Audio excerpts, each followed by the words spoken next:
For a little backstory on me, I have a family history of psychics. My maternal grandmother was a fortune teller and tarot card reader, and my paternal grandmother came from a family of Irish gypsies.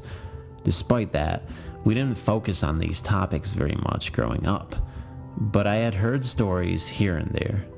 Suffice to say, being psychic was not on my mind when this experience occurred. I was 17, just graduated from high school, and was leaving my boyfriend's parents' house to go to work at around 7 a.m. They lived out in the country in a forested area, but it wasn't too far from the city where I worked. I was driving down a windy country road, the kind that has only one lane for each traffic direction and nowhere to pull off the road, as there were steep ditches dividing the road from the dense trees. Despite this, the speed limit was relatively high, so I was driving around 50 miles per hour. Since I had just woken up and jumped straight in my car, I was in that liminal state between sleep and total alertness. Definitely safe to drive, but I have since wondered if the time of day had an effect on what happened next. I was just about to round a blind curve when, all of a sudden, I heard a voice say simply, "A car is going to pull out in front of you." The voice was clear, calm, and distinct. I heard it very clearly, but it was more in my head than in the car, although it was absolutely out loud. It was not my own voice. That much was clear. As soon as I received the warning, I slowed down drastically. Just as I rounded the bend, a pickup truck with an empty boat trailer, thus making it that much longer, pulled out of a hidden driveway and cut me off. I slammed on my brakes and had to turn the nose of my car off the road and into the ditch to avoid hitting it. By the time I stopped, my car was teetering just above the edge of the ditch, which would have caused me to crash into the thick trees below. Literally, there was not an inch to spare. The truck driver jumped out and was visibly shaken. He kept saying, "I could have killed you. I'm so sorry." I had no idea what to make of the entire situation. A disembodied voice saves your life on your morning commute?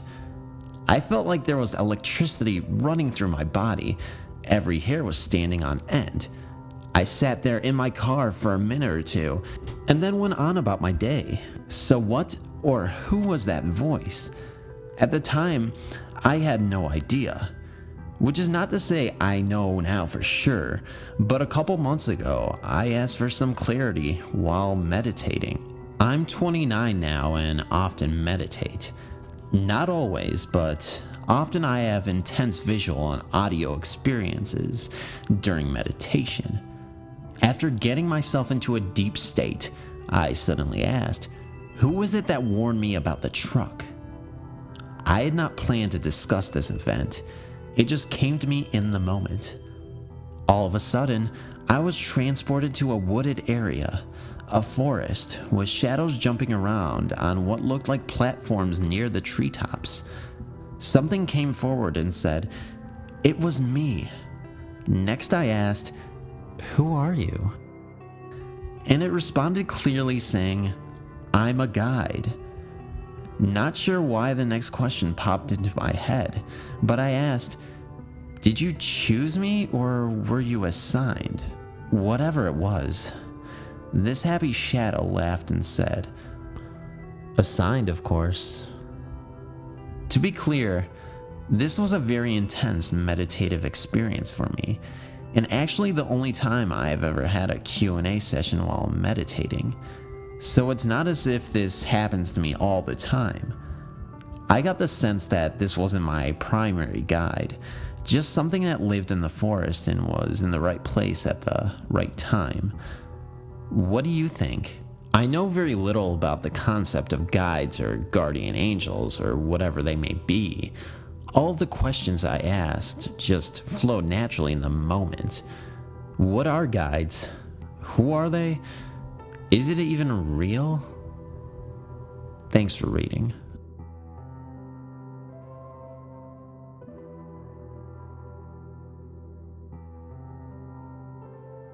Let me start off by saying I'm new to this site, and to posting of any kind on the web really.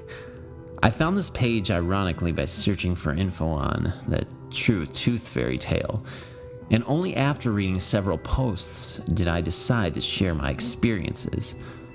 Although I haven't seen a ghost, per se, I've had several unexplained occurrences over the past 10 years or so. Between myself and my now 10-year-old daughter, who this story is linked to in a way, I'll continue to post the strangest of my experiences within the few weeks. This occurred sometime in 2010, in my home in Miami. I'm no longer living there. I woke up next to my boyfriend, as I do each morning, and instantly remember my dream from that night, which scared me immensely. I sit up and began to tell him the entirety of the dream took place as a third person, so to speak. I was watching the events taking place and very much a part of it, yet could not see myself. It was as though I was looking into a hospital room, very small, with the bed taking up the majority of it. Everything was crystal clear, except for who the person in the bed was. The person's name was Brian, as that name kept repeating in my mind during the ordeal. I saw what looked like the epitome of the devil, made to look as if we see in the horror films, half animal, with horns, hooves, large in nature and extremely intimidating, leaning over the right side of the bed, the left side from my point of view. Just as I kept getting the sense of the name Brian, the devil was speaking to me without actually speaking. As this man lay still in bed, I was told that I had to make a decision. It was up to me to determine the outcome of his fate, life or death. I was trying to gain more information, as I was confused and of course terrified. I wanted to know who this person was and why I was being put in this position with such huge responsibility. What seemed like forever was merely seconds, and I had a sense of complete urgency, as if the man would pass at any moment. I continued to try to stall time so this man would not die, but it was too late. Unfortunately, I was never given an opportunity to make a decision in the matter. He was gone. I woke up the instant his life had been taken from him. As I finished explaining the dream to my boyfriend, I began to cry. My 10-year-old daughter's father is named Brian. Although I'm not close to him and we hadn't been together for nearly a decade, the impending sense of dread had filled me. I felt like this was some sort of sign, and that something had happened to him. In the past, I have had dreams of a lighter nature that have occurred in real life. Shortly thereafter, this is where the paranormal experience ties in.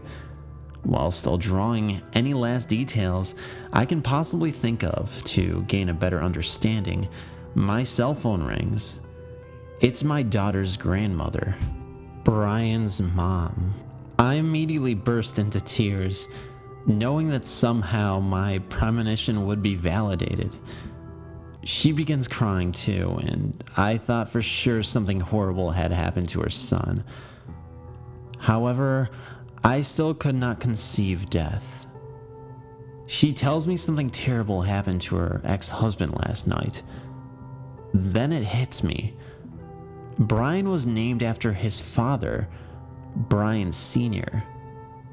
He passed away in his sleep that night in his Rhode Island home. Still, I feel sick when thinking about this and seeing flashbacks of my dream.